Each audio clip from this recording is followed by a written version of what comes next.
So yeah, I mean, I haven't posted I haven't posted a YouTube video in a week, and I run a daily vlog channel, so it's really stressing me out. You know, what should I do? So I should explain to them like what happened and why I didn't post.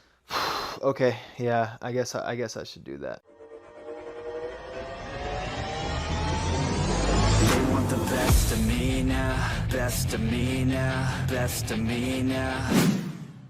The old habit started to emerge, and it very quickly became my exact situation that led me to severe anxiety and depression last year. Hey guys, what's up? So if you notice this little thing right here, it's not my tank top being weird or a pin inside my chest. Nah, it's just a microphone. Don't get mad at me. I'm sorry. I'm not a rich YouTuber yet. I can't afford the good stuff. So here's what I gotta get to. I didn't post in a whole week, and here's why. So I'm gonna start off this video by saying, you know, my life pretty much revolves around my morning routine because your brain operates on habits, and habits have a trigger. So for example, if you're a smoker, you try to stop smoking, you spent years to stop smoking, and you smell a cigarette or see a cigarette, or something triggers you to want to smoke a cigarette, right? That's a trigger for the old habit.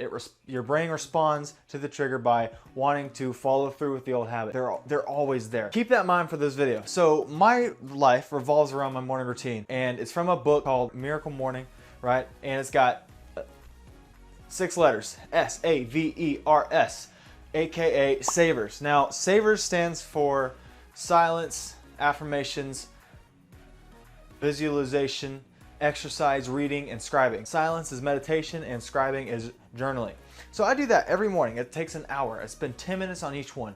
And last September, when I started this whole vlog channel, when I started, you know, going to the gym again really consistently, you know, figuring out what my goals were, who I was as a person, and what my values were, you know, that morning routine was like the base for everything my entire life.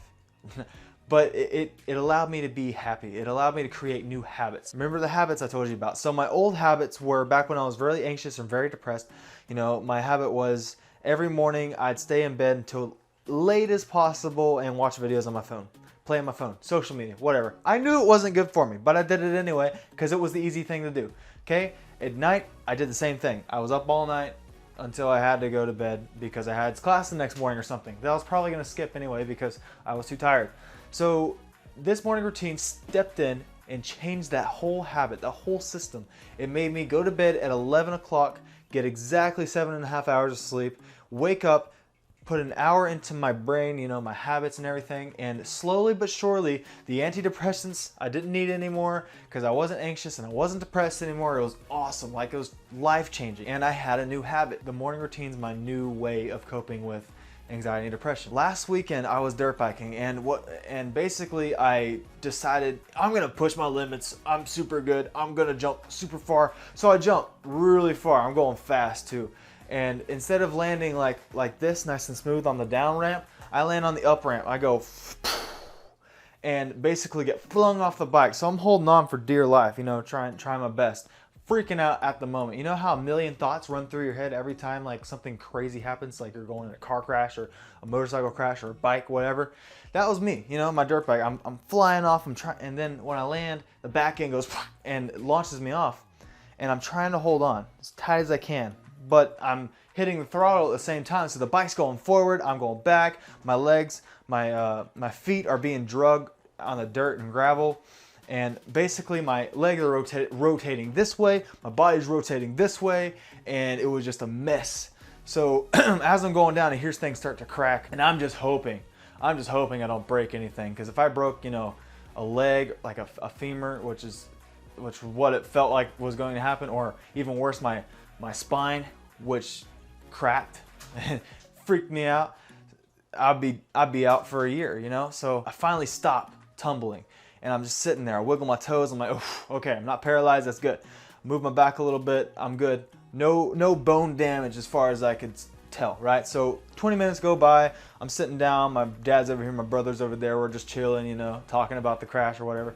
And then I start to notice, you know, I sprained my entire freaking back. And then my shoulder, my right trapper pulled. And then I sprained my right hip flexor. Couldn't move, but it was all muscular damage. So I was like really excited. But at the same time, I was like, ugh, we got to go home now. So we go home. Later that night, I have to get some things done because I want to leave for spring break. I'm going to Charleston for spring break. So I wanted to leave on time Sunday morning. So I had the meal prep. Get home at like 9:30 with all the freaking groceries, and I'm like struggling. I can't even carry the groceries in the house. So I got to go all the way back home where my dad can help me meal prep. So we knock that out at 12:15. I go to bed. Then I wake up the next morning really, really late. Now here's where things get interesting. This is what happened. I had a job to do in Charleston. I was gonna put in a massive patio, 400 square feet, very, very heavy concrete, sand moving and all that stuff, digging, taxing on the body, right? And I'm thinking to myself, well, how am I gonna do this with the spring back, shoulder, hip flexor, trap, everything? And how am I gonna do it? Got it. I gotta sleep as much as possible. It's a good plan, it really is. So I go to bed and I sleep as much as I can. I wake up after 12 hours of sleep. I feel pretty good, even though I'm in extreme pain. I like drag myself to the car. My dad has to help me put my bags in the car because I can't lift them. And I finally, mosey on down Charleston, top down. Long story short, I get there and I finally see the patio and how big it's going to be. And it's going to be a big job. So I'm thinking to myself, okay, I got to sleep as much as possible. So what do? I go to bed and I sleep in till 12 o'clock. Which is fine. I needed to do that, but it kept on happening. And then each night, what happened was I stayed up till 2 a.m., 3 a.m. watching videos on my phone, so the old habit started to emerge, and it very, very, very quickly became my exact situation that led me to severe anxiety and depression last year in my first year of college. So I'm like, oh crap. I know I'm aware it's happening.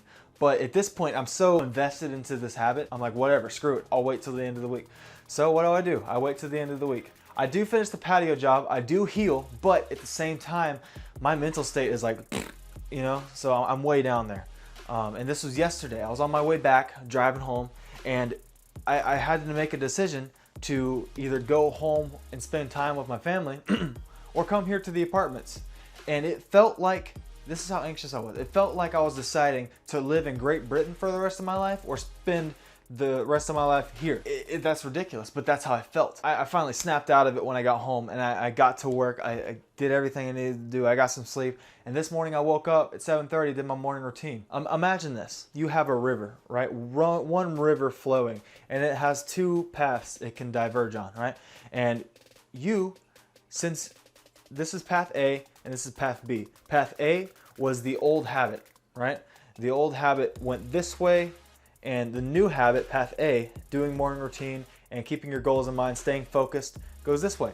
Now, basically what happens is no matter how long you keep path A shut and do the morning routine, do the right way, your new habit that you formed over countless hours and days of beating on it, no matter how long you keep this gate shut, there's always going to be an empty pathway, right? There's always going to be that crevice. So what happened was, by staying up late and sleeping in, I flipped the gate. So now I'm going in path A, the same way I was before all this started. It's crazy how habits work, but they do work, and it's how we live as humans. But long story short, I'm sorry I didn't post this week. Sometimes we go through things we don't want to go through. I got lucky with that crash. It could have been life-changing. Luckily, it wasn't life-changing. But I just want to let you guys know what's coming up ahead. And the vlog gap. The vlog gap is basically, today versus the day I post. So it's usually about 2 weeks. For example, if I post a vlog on March 14th, that vlog is going to be filmed on March 1st, So now, because I didn't post for a week, the gap's like a month long, which is way too long. So I'm probably going to be skipping some vlogs, and I'm probably going to be combining a few, just to let you guys know. But overall, I'm bouncing back. It was easy to do that because I just flipped the gate to my new habit, and I'm on my way. But I'll see you guys tomorrow. Make sure you hit that subscribe button, along with post notifications if you haven't already, and drop a like and a comment. I'll see you guys later.